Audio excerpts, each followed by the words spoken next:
Oiga, señor, ¿ya pasó? ¿Qué ruta? La colectiva. Súbase, que todavía hay puesto. Bueno, vamos a empezar la grabación, muchachos. Vamos con toda, el diálogo va a salir muy bien. Sonido, luces, cámara. ¿Y cómo se llama este programa? Qué pena.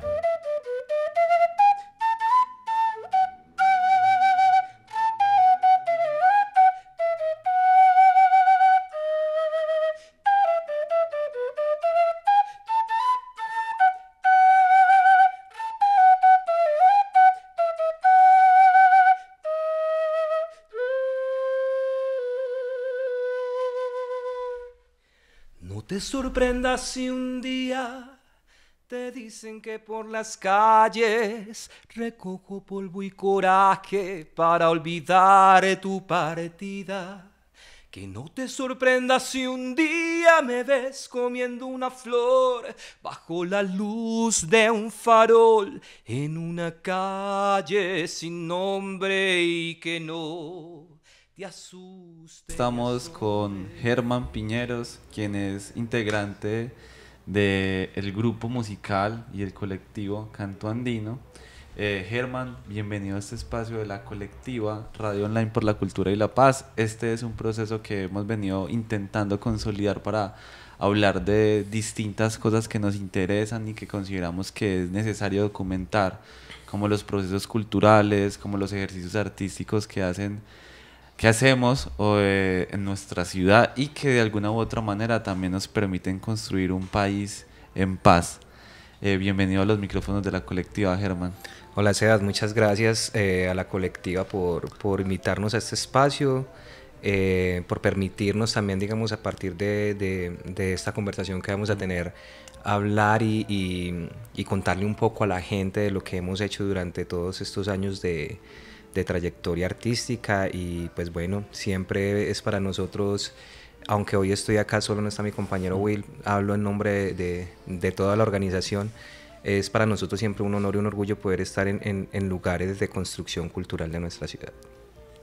Germán, una dinámica que tenemos en la colectiva es que tradicionalmente funciona, uno presenta al invitado, ¿cierto? Pero la dinámica acá es que usted se presente. ¿Quién es Germán Piñeros? Bueno, Germán Piñeros es hijo de doña Aide Marín y de don Fernando Piñeros. Soy un personaje que creció en medio de las tradiciones, digamos. Mi familia afortunadamente es una familia muy rica culturalmente, entonces desde muy temprana edad en mi casa pude presenciar grupos de serenata de cuerda colombiana. En mi familia había quienes tocaban bandola, tiples, acordeones. Mi abuelita tocaba acordeón y pandereta, y digamos que es como, no eran músicos dedicados como a la profesión, sino que era parte de su cultura y de su integración, digamos, familiar. Y siempre desde muy pequeño estuve como rodeado de eso, de la poesía, de la música, de la danza, de la pintura. Y bueno, cerca como a los 13, 14 años se me despertó una inquietud muy fuerte por la música, porque vi tocar a Canto Andino. Canto Andino, yo vi ese día varios grupos, pero era la mayoría de gente adulta, mientras que Canto Andino estaba conformado por pares, por personas de mi misma edad, de 13, 14 años, y eso, digamos, me cautivó, me enamoró, y dije, voy a aprender a tocar música. Era un deseo también que mi hermanita siempre me había transmitido, ella era la que escuchaba música andina en mi casa.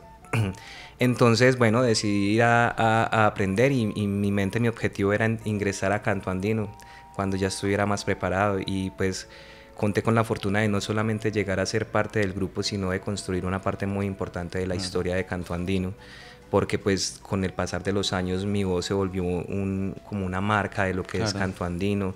Me gusta componer mis composiciones, también mis primeras composiciones las pude grabar con Canto Andino, y fueron de las primeras composiciones que tuvo Canto Andino. Entonces como que, no sé, fue amor a primera vista, y después nos volvimos a encontrar y nos agarramos la mano, y hasta el momento nunca nos hemos soltado. No se han podido soltar. Soy un músico, digamos, que está en el ámbito autodidacta, porque siempre investigo mucho por mi cuenta, por los instrumentos que estudio. No son instrumentos que, digamos, haya una academia acá que me pueda ofrecer formación frente a eso. Es, digamos, más como la investigación, pero sí me he formado también como músico académico en otros ámbitos, lo cual, digamos, me permite como desarrollarme en ambas áreas o entender ambos universos desde sea lo empírico, autodidacta o académico. Pues digamos que cuento con esa facilidad. Y con el tiempo, pues bueno, ya hablando pues de mí, he podido trabajar con diferentes agrupaciones importantes de la ciudad, desde la parte creativa. He hecho mis aportes, digamos, por ejemplo, con la Tropa Teatro, soy el compositor de toda la música del Quijote. Durante un tiempo preparé los músicos de ellos, los actores, perdón, los preparé en el área de la música. Bueno, hice creaciones también, no de pronto todas, pero sí aportes en diferentes montajes. Ahí tuve la posibilidad de trabajar con grandes personajes que admiro mucho, como Edson Belandia, por ejemplo. Ahora también hago mis aportes al mundo del teatro, pero entonces ya con otra organización también muy importante y buena de nuestra ciudad, que es el Teatro El Paso. Hago parte del elenco de Voz Cara de Toro, que es una obra muy musical.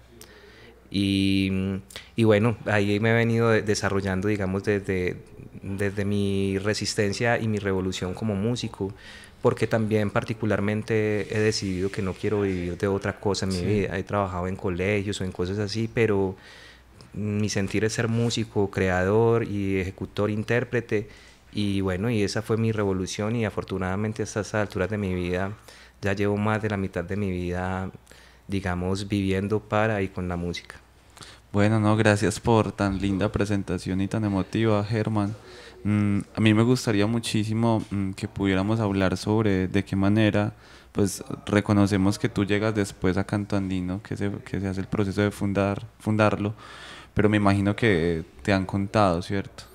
Sí, claro. ¿De qué manera funcionó? ¿Cómo se logró? ¿Por qué? ¿Cierto? Ajá. Pues bueno, Canto Andino es hijo de una escuela comunitaria de arte que ahora se llama Luna Nueva. En el momento en el que empezamos, digamos, Luna Nueva no estaba pensado como esa organización. Fue como el surgimiento, y en la Casa de la Cultura de Dos Quebradas funcionaban lo que se llamaban las EFA, Escuelas de Formación Artística. Entonces ahí, digamos, había una movida muy fuerte con la música andina, y había una persona que lideraba esos procesos, se llama Aníbal Chica. Es un personaje muy importante de la cultura nuestra, tal vez no muy reconocido, pero sí muy importante porque es una semilla muy fértil. Y ahí fue donde nació Canto Andino, ahí fue donde se conformó, donde tuvo sus primeras presentaciones, las peñas culturales. Ahora el 25 de septiembre vamos a celebrar nuestros 25 años, y los vamos a celebrar en ese lugar donde empezó nuestra historia. Ese fue el comienzo de Canto Andino, con niños de los 12 años, 13 años, en las escuelas de formación artística dirigidos por Aníbal Chica. Ese fue el comienzo de... Sí, hay una cosa, Germán, que digamos dentro de la colectiva nos hemos pensado, y es en relación a una cosa que nos ha costado mucho entender, y es la identidad, ¿cierto? Que la identidad se puede trabajar de distintas maneras, a partir, digamos, de las tradiciones culturales y también artísticas. Y hay una cosa que me gustaría muchísimo saber, y es el tema del por qué la música andina llega a Pereira, o llega a Dos Quebradas, o llega a esta parte de Risaralda. Porque como haciendo las averiguaciones me he dado cuenta que hubieron grupos en los 90 de música andina. Pues eso, ¿por qué? Pues yo podría hablar desde la investigación, ¿cierto? Porque pues en los 90 yo tenía 4 añitos nomás. Dentro de lo que nosotros estamos cumpliendo como organización, estamos en una investigación precisamente de nuestra historia de la música andina. Hasta ahorita pues los hallazgos nos han llevado a que hay algunos personajes que han sido, digamos, influyentes, pero no podría atribuírsele a un momento o a una persona, digamos, claro, que es la consecuencia de varios sucesos que hemos tratado de ir desenterrando. Hay un personaje que se llama William Pachulcán, él es del Putumayo, él es un vientista y un vientista de música andina. O sea, cuando hablo de vientista estoy hablando de quenas, zampoñas, rondadores, toda como la gama de vientos, de los más excelsos que hay en el país, diría yo, en el continente. Él estuvo como por unas épocas por acá, y él fue una influencia muy importante para el inicio de muchos grupos, pero también cuando estuvimos en la universidad tuvimos la oportunidad de conversar con Gerardo Duzán, que es un profe que ya lleva mucho tiempo. Él tuvo contacto con la música andina y eso fue antes. Entonces tuvo como pequeños rezagos, encuentros. Alguien también nos contó que por hace muchos años estuvo por acá por el Teatro Confamiliar un grupo como... se me fue, es un grupo de Quinteto Tiempo de Argentina, que es un...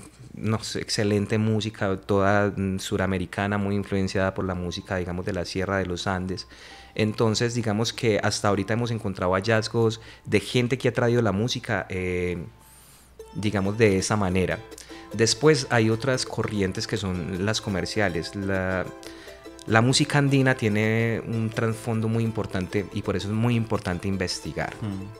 Yo soy una persona que...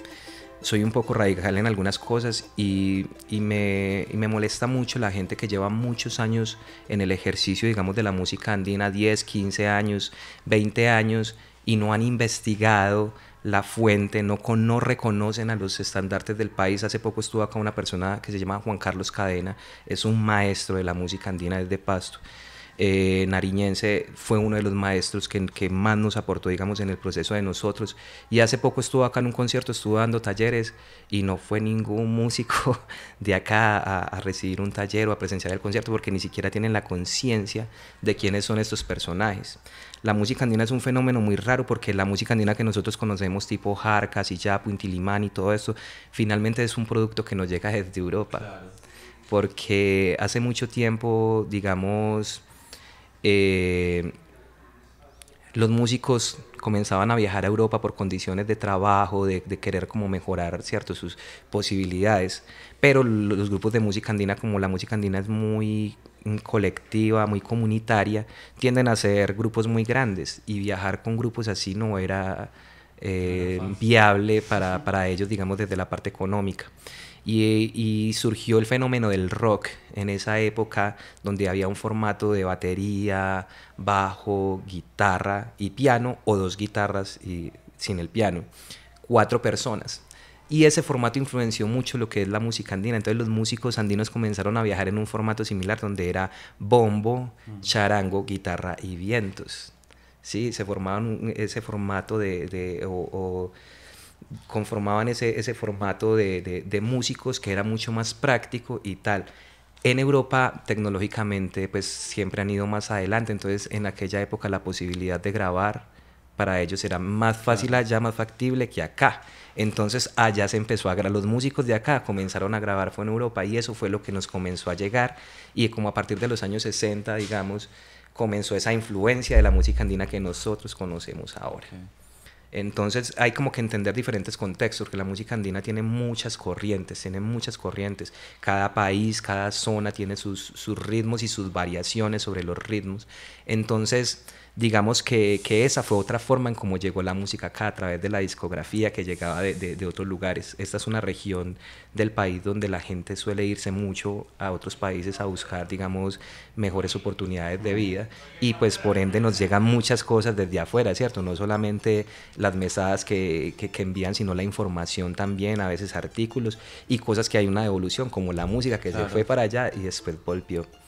Y bueno, hay muchas agrupaciones como Canto América, Corigua, Aires Andinos, que marcaron una época muy importante, digamos, de la música andina. Y ahora, por ejemplo, como colectivo, ¿qué se está generando, digamos, en los procesos? Nosotros primero tuvimos una etapa muy importante de formación, de absorber lo que más pudiéramos, de buscar personas en diferentes lugares que nos enseñaran, de traer maestros de otros países a que dieran talleres sobre música andina. Tratamos de formarnos mucho, de desarrollar, digamos, pues como investigación. Pasados los años, las dinámicas del grupo hicieron que muchas personas entraran, salieran. Claro. Y concretamos finalmente, hicimos como una capitalización de toda la búsqueda que hemos tenido desde la identidad del grupo, porque también el grupo solía como a veces divagar en diferentes ámbitos. Y comenzamos a convertirnos en un movimiento más que en una agrupación. más que en una organización o una corporación, estamos enfocados en convertirnos en un movimiento. Entonces ahí empezamos a atender diferentes cosas. Como grupo musical tenemos unos montajes, por ejemplo está el Inti Raymi. Inti Raymi es Inti Sol, Raymi Fiesta, la fiesta del sol, es una de las fiestas más importantes de los pueblos andinos, donde se agradece a la tierra por la cosecha, por la siembra, por toda esta cuestión. Es uno de los montajes que tenemos ahora. Digamos que ya no es como antes, teníamos un repertorio y escogíamos repertorio. Ahorita no, ahorita tenemos temáticas y sobre las temáticas se desarrolla el montaje. Entonces, digamos, el Inti Raymi es un montaje que está basado en música otavaleña, festiva, toda la música bailable, porque es la fiesta del sol, agradecimiento al sol y a la tierra por la cosecha del maíz, por todo. Ese es uno de los montajes. Tenemos otro montaje que se llama Acuarela en Sur.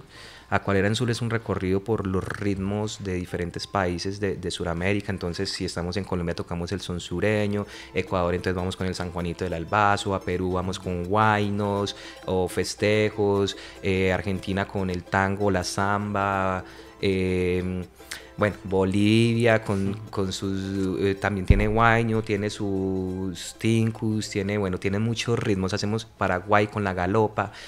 Hacemos un recorrido por Sudamérica a través de diferentes músicas. Ese se llama Acuarela en Sur. Tenemos un trabajo discográfico que se llama Vocación y ese también, digamos, tiene su respectivo montaje, es otro de los montajes que hemos tenido. Y esa es como la corriente que siempre hemos manejado, la parranda decembrina, que es también uno de los montajes más queridos por la gente, a los cuales les agradezco mucho por siempre abrazarnos cada diciembre y llenar los lugares donde estamos, que si bien no son grandes, hay que llenarlos, hay que llenarlos, tiene que llegar la gente. Y digamos que muy felices de que cada diciembre, tristemente se nos queda gente por fuera, pero eso es un problema feliz, ¿no? O sea, porque tenemos gente que siempre quiere vernos, entonces, bueno, ya saben que para este diciembre más droguen a comprar la entrada. Entonces, eso, son como los montajes más musicales. Después desarrollamos proyectos más pensando en ese movimiento y en esa resistencia, en esa revolución que queremos significar a lo largo de nuestra historia, y comenzamos a hacer trabajos que están direccionados a los niños. Entonces ahí nació un proyecto que se llama La Ruta de la Zarigüeya, que es un formato que nosotros de alguna forma, pues hasta ahorita no he visto otro grupo que tenga ese formato, que son los conciertos teatralizados. Entonces ahí lo que ya hacemos es una mezcla entre música y teatro, tratando en el caso de La Ruta de la Zarigüeya, de exponer, digamos, situaciones que tienen los animales, como algunos estigmas y algunos flagelos. Entonces, digamos, ahí la historia gira a través de Chavita la Chucha, que tiene 5 hijos: Chepe, Chalo, Chila, Chechal y Chamuel, todos con la Che. Entonces, resulta que las zarigüeyas tienden a ser el principal, digamos, no es el devorador, porque es que no es que los devoremos, pero el que más perjudica, digamos, a esta especie es el humano, porque los se atropellan mucho en las carreteras. Mucha gente lo confunde con una rata gigante y entonces también los atacan por eso, ignorando que ni siquiera son un roedor, son un marsupial. Son familiares del koala, del canguro, tienen otra, por eso cargan sus hijitos en bolsitas. Un animal que tiene una importancia magna, digamos, en el ámbito natural, porque ellos son muy selectivos con las frutas, y después cuando van por el campo y dejan, digamos, sus heces, ahí quedan semillitas que reforestan el campo y vuelven a crecer árboles frutales. Son muy importantes, digamos, pues como para poder reforestar nuestros campos. Entonces, bueno, en esta historia se habla del estigma también que tiene el gallinazo. Se habla del gallinazo. El gallinazo es un animal que, por el hecho de que lo vemos en medio de las basuras, creemos que comen basuras, pero no, en realidad es la carroña que de cuántas enfermedades nos está librando. Digamos, este animal es muy importante, su función en la naturaleza. También se habla de él. Disney nos ha transgredido mucho la imagen, por ejemplo, de la hiena. La hiena también es otro de los animales que están dentro de la historia de La Ruta de la Zarigüeya. Y bueno, ellas lo que son chistosas y se ríen mucho, pero no son malas, no son las que matan al Rey León. Estas fueron las que ayudaron a Chavita antes en la búsqueda de la vida. Y recién hicimos otro montaje que se llama Parranda de Fábula. Y es que nosotros hacemos un montaje de parranda decembrina hecho para adúlteros. Los presentamos sobre todo en los diciembres, pero hicimos una reflexión, o personalmente hice una reflexión después de un diciembre, y es que yo decía, esta música está hecha para adultos. Claro. Siempre la fiesta, en medio del licor, el doble sentido, tiene, ¿cierto? Y es nuestra música campesina, más propia de esta región. Entonces dijimos, bueno, ¿cómo podemos hacer algo para que las nuevas generaciones también estén vinculadas a esto desde niños y no tengan que esperar a la fiesta, ¿cierto? Que eso sea algo que nos rodee desde otro campo. Y decidimos crear un montaje que se llama Parranda de Fábula, que está basado en música parrandera campesina de nuestra región, dirigida a niños, y con un sentido de conservación ambiental. Ese, digamos, es como nuestra última producción, eso lo hicimos este año, fue como la creación. Y desde otros ámbitos, digamos, ya no tanto desde la ejecución artística, sino más institucional y social, tenemos una escuela comunitaria de arte que se llama Taki. Es una escuela que este es el tercer año que lleva de funcionamiento, donde están abiertas las puertas para todas las personas que sientan un llamado desde la música andina para que puedan ir a aprender. Tenemos dos grupos ahí. Hay un grupo de cuerdas, donde recibimos a personas que ya ejecuten el instrumento, ya sepan acordes y todo eso, para que aprendan a tocar música andina. Es decir, allá les vamos a enseñar no a tocar el instrumento desde cero, no, ya debe llegar con un conocimiento para enseñarles a tocar los ritmos andinos, a hablar de estructuras, de toda la cuestión de lo que contiene la música andina. Y tenemos otro grupo que es el grupo de sicuris. Sicuri se le puede llamar a estos instrumentos de viento. Es como una tropa, ya son muchas personas, 15, 20, 30, 40, tocando todos esos instrumentos con una técnica que es de sicureo. Es una cuestión, digamos, muy comunitaria, de tocar con el otro, de tocar en colectivo, de sonar juntos. Y ahí sí recibimos personas que no tengan ninguna experiencia, no hayan tenido ningún contacto, o sí, ahí lo recibimos a todos. Eso con el fin de cobijar la gente que está en esa búsqueda de la música. Y bueno, y finalmente, dentro de los proyectos que tenemos, hay un espacio que se llama La Tertulia Andina, con una sola A, que apunta a una casa, a la Casa Andina también. Queremos construir un lugar para las músicas folclóricas, no tanto solo para la música andina, sino para la música latinoamericana folclórica en general.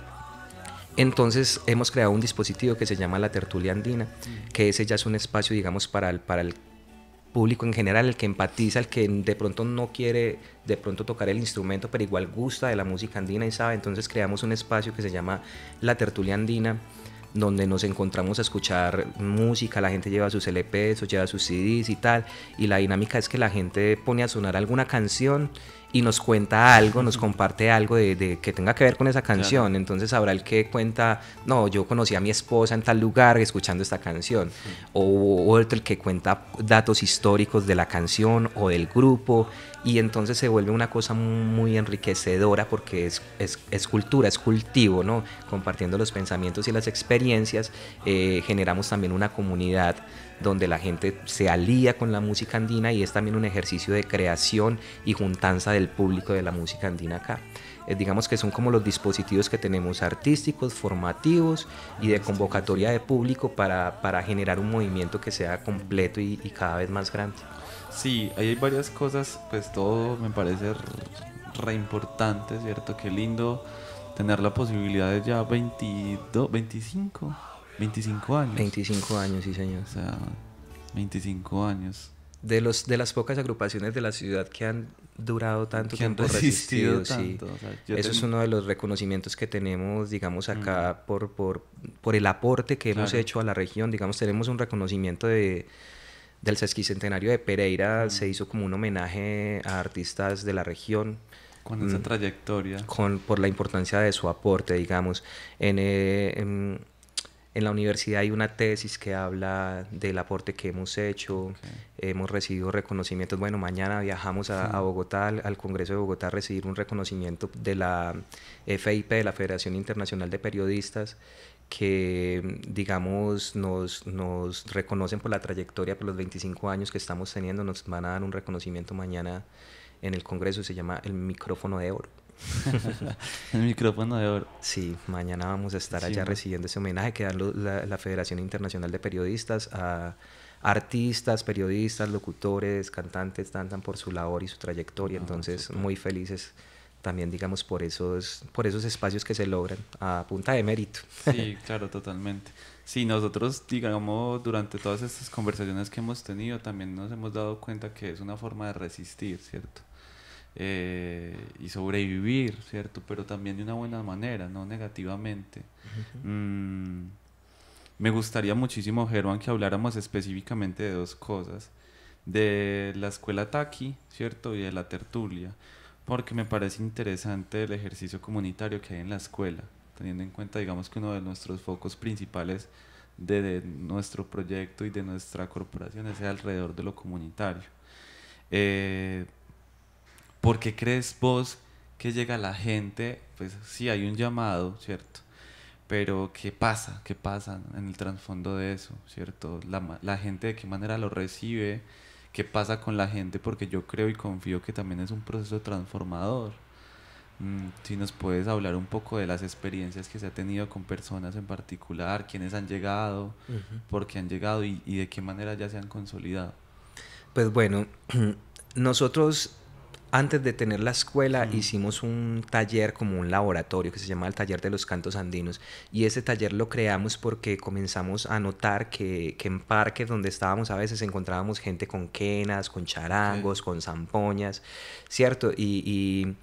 Pero no era, digamos, la corriente o la forma en cómo llegaron los instrumentos a ellos, no fue propiamente desde la música. claro, Hay un fenómeno sociocultural, digamos, en esta región, y es que la gente ha comenzado, o en el mundo diría yo, la gente ha comenzado a volverse más consciente, digamos, del hecho de ejercitarse, del hecho sí, de lo que consumo como alimento, de mis prácticas, digamos, sociales. Entonces aparecen conceptos como la medicina, como la música medicina.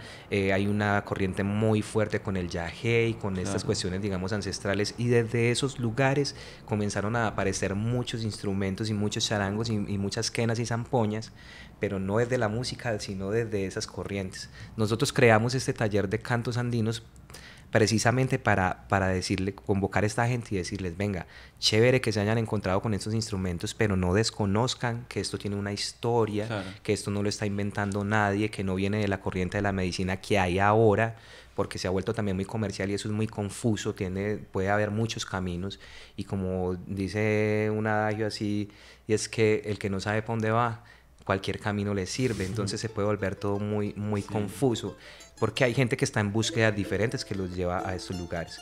Creamos ese taller con el fin de decirle a esta gente, hey, esto tiene historia, esto tiene un contenido, es música ancestral, o sea que es de antepasados, es decir, hay que investigar, claro, nadie está creando ni está inventando nada acá. Fue como lo que quisimos como sembrar primero. Ahí quedó una gente enterada de esa idea que nosotros queríamos hacer, que la tradición es entregar lo que nosotros sabemos hacer. Y a partir después de ese taller comenzamos la formulación de la escuela de Taqui, comenzamos a generar como bueno, qué es lo que queremos hacer, cómo vamos a diseñar los espacios y todo eso. Se hizo una primera convocatoria, llegaron músicos de diferentes grupos, se hizo un trabajo muy bonito. Por ahí en las redes pueden ver como las muestras de los videos del resumen de la muestra de lo de la escuela. Siempre llegan 40, 50 personas acá el proceso, quedan 15, 20. Después del segundo proceso llegaron 40 más, 50 más y los 20 que habían, entonces ya digamos eran 80. Se acabó el proceso y se fueron, pero ya quedaron 30.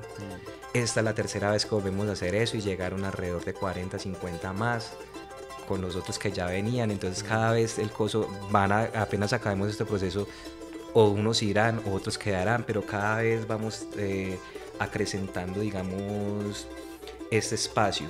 Ahí han llegado personas chelistas, por ejemplo, gente que toca un instrumento europeo de formación, pero que le interesa ver cómo su instrumento funciona con este tipo de músicas.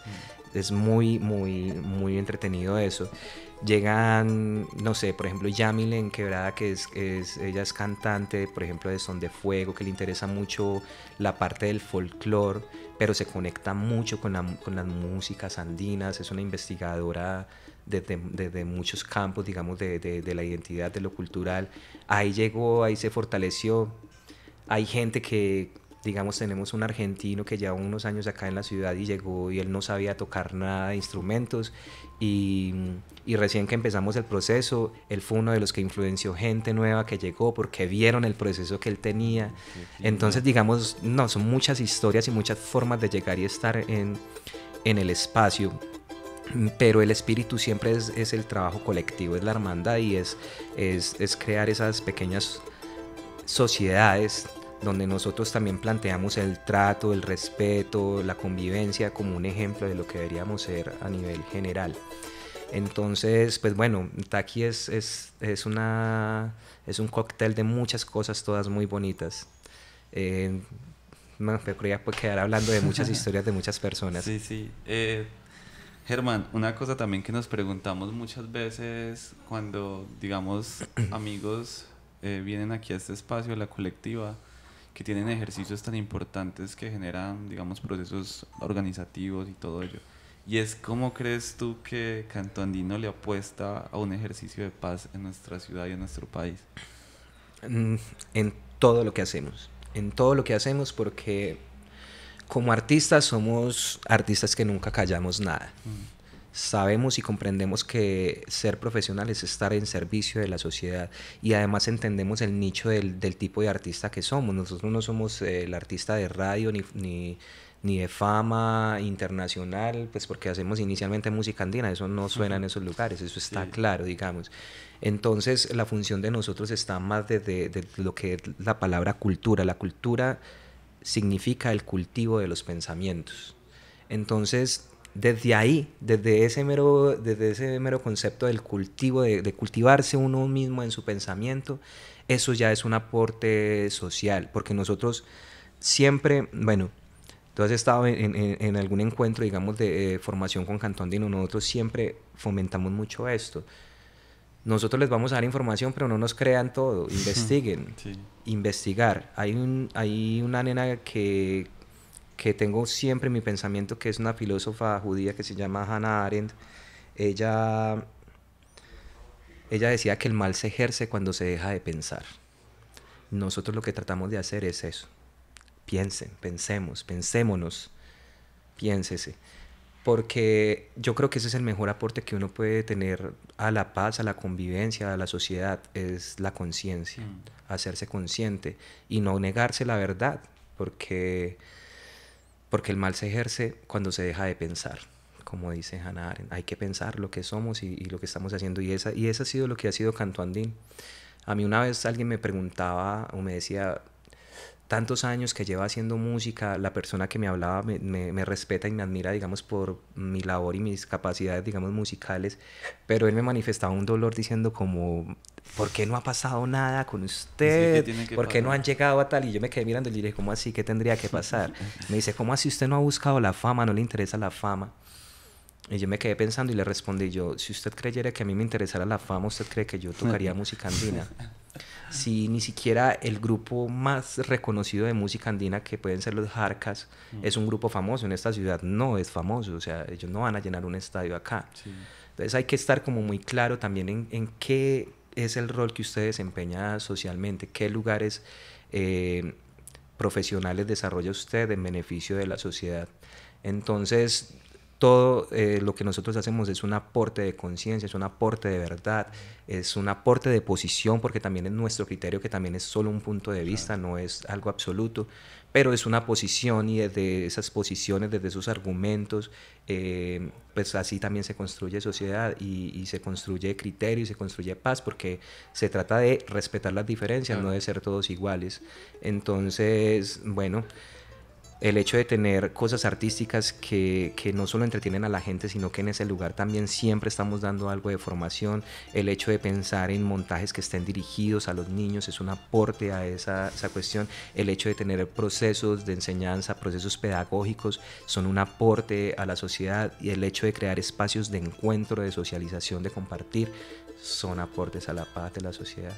Bueno, y aparte de todo nuestro comportamiento personal, somos pacifistas, amorosos. Bueno, no, Germán, muchas gracias por estar en este espacio. Para nosotros es muy importante y queremos agradecerle también por hacer música andina, ¿cierto? Por permitirnos a nosotros de alguna u otra manera acercarnos, porque yo creo que no hubiese pasado de otra manera, ¿cierto? 25 años de mucho amor, de muchas cosas muy lindas. Esperamos volverlos otra vez por acá, inclusive hacer una cosa más en vivo, tocando en vivo quizás. Gracias en serio por hacer esto. Si las personas quieren, digamos, seguir el parche de Canto Andino, ¿cómo podemos encontrarlos? ¿Cómo es la vuelta? ¿A quién hay que llamar? A los bomberos. Nosotros nos pueden encontrar en Instagram como canto.andino. En todas las, digamos, plataformas de música también tenemos ahí subida nuestra música. Canto Andino Colombia, Canto Andino Risaralda, ahí nos van a encontrar. Además, pues tenemos una sede que está ubicada en la carrera Sexta Bis con 36, ahí a media cuadrita del Parque de Banderas, donde funciona nuestra escuela, donde ensayamos. Es una casa abierta para todas las personas, no es solamente, digamos, un espacio de la organización, sino que está en servicio de todas las personas. Y bueno, digamos que esas son como las formas más inmediatas de podernos encontrar y bueno, y enterar de lo que estamos haciendo, y en algún momento ya podernos cruzar personalmente y compartir eso que tanto amamos hacer. Listo, Germán, muchas gracias por estar en este espacio. Los micrófonos siempre van a estar abiertos para Canto Andino, entonces ahí nos estaremos conversando. Muchas gracias, Ed, muchas gracias a la colectiva, a todos los compañeros pues que no se ven, que están detrás, que hacen parte de lo que finalmente todos vamos a disfrutar. Muchas gracias por la labor, por tenernos en cuenta, por reconocer también, digamos, lo que hacemos, y de nuestra parte también hacia ustedes, muchas gracias también por lo que hacen, por el reconocimiento que nos dan, por la ventana que nos abren hacia las personas, y poder compartir eso pues que nos gusta hacer y que lo hacemos en pro del bien común. Muchas gracias.